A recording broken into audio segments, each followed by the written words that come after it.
ಒಂದಿನ ಪ್ರತಿ ಒಂದ್ ಕ್ಷಣನೂ ಆ ತಂದೆ ಕೊರತೆ ಇರುತ್ತೆ ನೋಡಿ. ಅದು ಎಂತ ಅಲ್ಟಿಮೇಟ್ ಕಷ್ಟ ಅಂತಂದ್ರೆ ಅದ್ ನೆನ್ಸ್ಕೊಳಕ್ ಆಗಲ್ಲಪ್ಪ. ಯಾಕಂದ್ರೆ ನೀವು ಫಾದರ್ಸ್ ಡೇ ಆಚರಿಸ್ತಿದ್ದೀರಾ, ಬಟ್ ಫಾದರ್ ಇಲ್ದೇ ಇರ್ತಾರ ನೋಡಿ. ಅವತ್ತಿನ ದಿನದ ಅವರಷ್ಟು ವ್ಯಾಲ್ಯೂ ಇನ್ ಯಾರು ಕೊಡಕ್ ಸಾಧ್ಯನೇ ಇಲ್ಲ. ಫಾದರ್ಸ್ ಡೇ ದಿವಸ ಕೊಡೋ ವ್ಯಾಲ್ಯೂ ತಂದೆ ಇಲ್ದೇ ಇರ್ತಾರಲ್ಲ, ಅವ್ರು ಕೊಡೋ ಹುಡುಗರು ವ್ಯಾಲ್ಯೂ ಬೇರೆ ಯಾರು.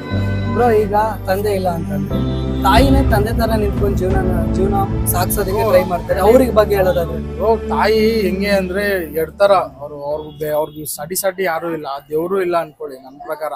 ಅಂದ್ರೆ ತಾಯಿಗಿಂತ ದೊಡ್ಡ ಬೇರೆ ದೇವ ಇಲ್ಲ. ನಾನೇನ್ ಹೇಳಿದ್ರೆ ತಾಯಿ ಒಂದ್ ಸ್ಥಾನ ಹೆಂಗೆ ಅಂದ್ರೆ ಒಂದ್ ಹತ್ರ ಅದು ಪ್ರೀತಿ.